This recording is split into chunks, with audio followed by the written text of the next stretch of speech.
चाहे दुनिया का कोई व्यक्ति ऐसा हो जिसका कभी व्यापार चलता ही नहीं हो, उसने 50 बार बदल के देख लिया, फैक्ट्री चली नहीं रही, जिस काम को करने के लिए जाते हैं वो काम टल जाता है, आज की जगह कल, कल की जगह परसों, परसों की जगह नरसों, काम होता ही नहीं। बेटा बेटी का संबंध करने जा रहे हैं पर हो ही नहीं रहा।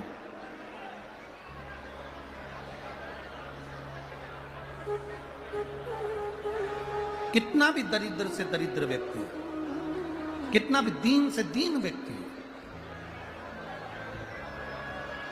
एक नियम वो अगर अपनी जिंदगी में बना ले, प्रदोष काल में, प्रदोष के समय पर बेलपत्री के वृक्ष के नीचे एक बार जाकर नमन करना और प्रदोष काल में शंकर भगवान के मंदिर में दिया लगाना, ये दो चीजें अगर वो 3 महीना भी लगातार कर ले तो उसके जीवन में कभी कोई समस्या आ ही नहीं सकती, कोई दुख आ ही नहीं सकता। एक नियम बना, जब कोई कहते तुम्हारे जीवन में कष्ट ही कष्ट है, तब एक काम चालू करो, शिव की आराधना।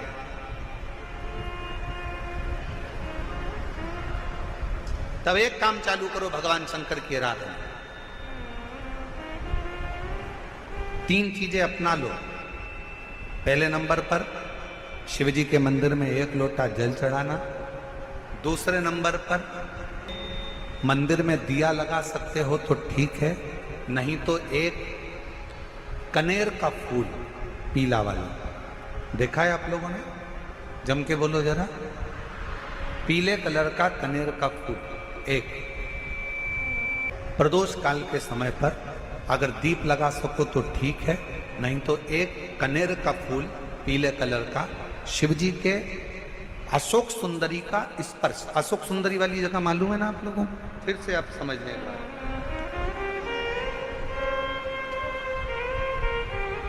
ये शिवलिंग, जलाधारी, ये चरण, राइट में गणेश जी, लेफ्ट में कार्तिकेय जी, मध्य भाग में जो एक मोटी सी लाइन होती है वो अशोक सुंदरी का स्थान होता है। जहां पर शिवलिंग रखा हुआ है ये पार्वती जी का हस्त कमल। शिवलिंग के ऊपर जो कलश में से एक एक बूंद पानी गिरता है वो शंकर जी की 5 लड़कियां, जया, विषहरा, शामली बारी, दौतली, देव। शिव जी के 6ठे नंबर की लड़की अशोक सुंदरी मध्य भाग में। जब एक कनेर का फूल प्रदोष काल में अशोक सुंदरी वाली जगह पर स्पर्श कराकर शिव जी को समर्पित करना। 3 क्रम है, अगर बन सके तो करो। पहला 1 लोटा जल चढ़ाना। दूसरे नंबर पर अगर बहुत ज्यादा तकलीफ की जिंदगी चल रही हो, बहुत कष्टमय जीवन चल रहा हो और सब ने कह दिया कि तुम्हारी किस्मत में तो धक्के ही लिखे हैं, केवल आप धक्के ही खाओगे, तो एक कनेर का पुष्प प्रदोष काल में अशोक सुंदरी का स्पर्श कराकर शिवलिंग पर चढ़ाओ और शिव की आराधना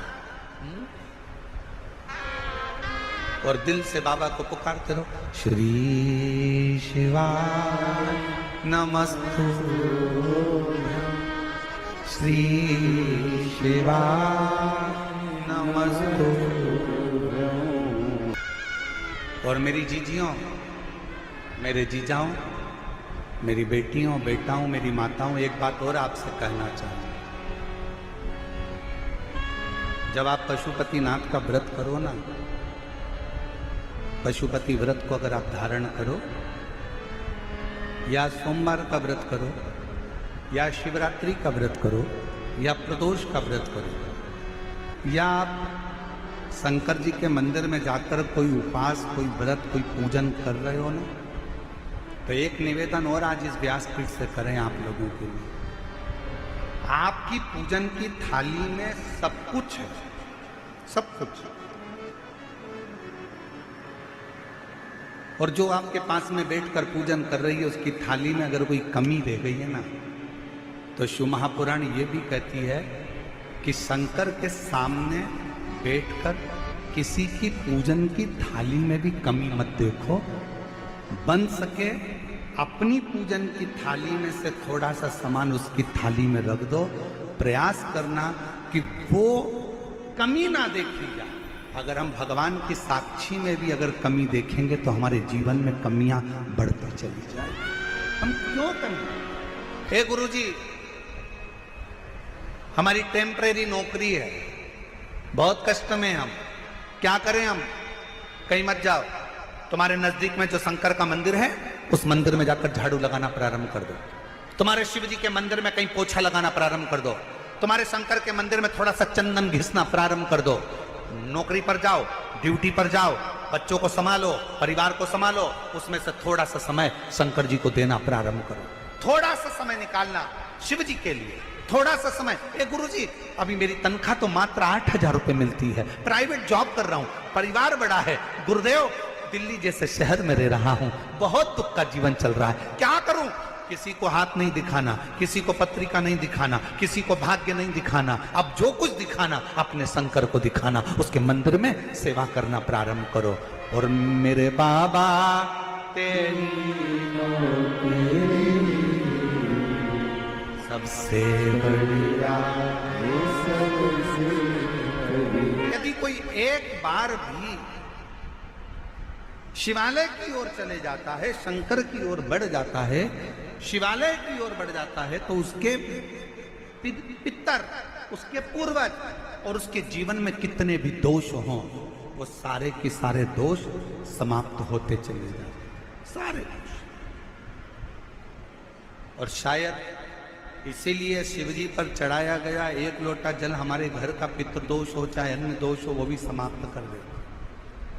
कितना सुंदर कहा है। जब जिंदगी बहुत संघर्ष में चल रही हो, बहुत दुख का जीवन चल रहा हो, बहुत कष्ट का जीवन चल रहा हो, बहुत कष्टमय जीवन चल रहा हो, तब शमी के 5 पत्ते, शमी के 5 पत्ते एक दुर्वा के साथ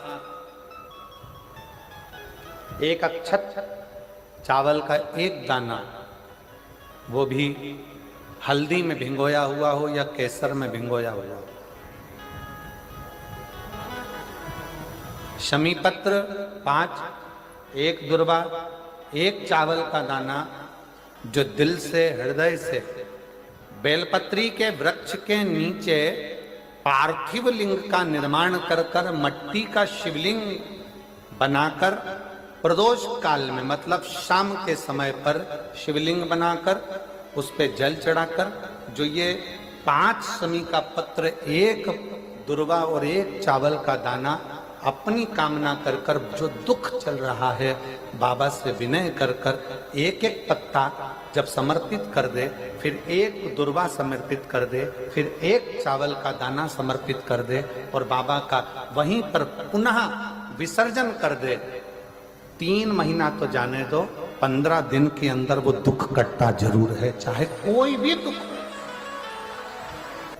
किसी भी तरह का दुख क्यों हो।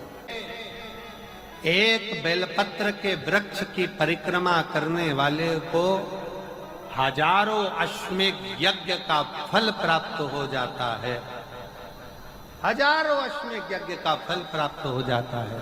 उसी तरह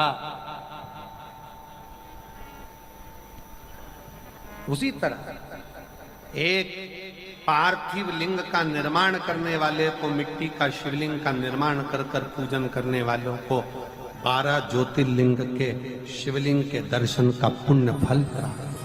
बहुत ध्यान लगाकर सुनिएगा। एक बेलपत्री और उस बेलपत्री में एक चंदन की बिंदी और एक अक्षत का दाना मात्र रखकर भी अगर शिवालय पर चढ़ा दी जाती है, एक बेलपत्री, एक चंदन का बिंदी, और चंदन फिर निवेदन करेंगे। आज के जमाने में तुम लोग सब घिसा घिसाया, पड़ा पड़ाया, डब्बी का सामान ले लेकर, वो नहीं, चंदन की मुठिया रखो, थोड़ा सा भी घिसो, जरा सा भी घिसो, उसकी एक बिंदी और एक चावल का दाना जब हम भगवान देवाधिदेव महादेव को समर्पित करते हैं, अपनी कामना कर कर समर्पित करते हैं, तो निश्चितता है, पुराण की कथा कहती है शंकर भगवान उसका फल शीघ्र प्रदान कर देते हैं। भले आपने कुछ करा ना करा, उसका फल तुम्हें मिल जाता। में जाना, लोटा भरकर जल समर्पित करना, और कभी तुम्हारे जीवन में अगर तुमको लग रहा है कि मैं दुखों से पीछा छूट ही नहीं रहा, तब उस जगह पर बेलपत्री के मध्य भाग में पीला चंदन, ये जो पत्ती है और ये दो पत्ती हैं, ये बड़ी पत्ती और ये बीच की जो दो पत्ती हैं, इसके बीच में जो डंडी का भाग रहता है, जो बीच में डंडी का जो भाग है, बड़ी पत्ती और ये दो छोटी पत्ती के मध्य में जो डंडी का भाग है, उस डंडी के भाग में पीला चंदन और एक छत्तीला शंकर भगवान को आप अगर प्रदोष काल में समर्पित कर रहे हैं, तो ये निश्चित है कि धीरे धीरे कर कर वो दुख समाप्त होगा, वो दुख कटेगा ही। अंतर्गत वर्णन किया गया शंकर भगवान की आराधना में, शिव की आराधना में, जब तुम्हें लगता है कि तुम्हारा व्यापार नहीं चल रहा, कोई तुम्हें धोखा दे रहा है, लक्ष्मी नहीं आ रही, बहुत चिंता में पड़े हुए हो, बहुत टेंशन में जिंदगी चल रही है, बहुत बीमारियां तुमको घेर ली है और चारों तरफ अंधेरा ही अंधेरा नजर आ रहा है, तुमने विचार करा अब मैं तो मर जाऊं तो अच्छा, मैं सुसाइड कर लूं तो अच्छा, मैं मर जाऊं तो अच्छा, तो मरने से पहले एक काम कर कर देखना, शंकर भगवान की आराधना कर कर देखना, शिव पर एक लोटा जल चढ़ा कर देखना, और ज्यादा चिंता, ज्यादा टेंशन हो तो बेलपत्री के जड़ को घिसकर उसका चंदन बनाकर शंकर को लेपन कर कर उसकी भी आराधना कर कर देखना कि बेल चंदन का फल क्या। बेल पत्र, एक बेल, ये कोई साधारण नहीं, एक बेल पत्र, एक बेल, ये कोई साधारण नहीं, एक बेल।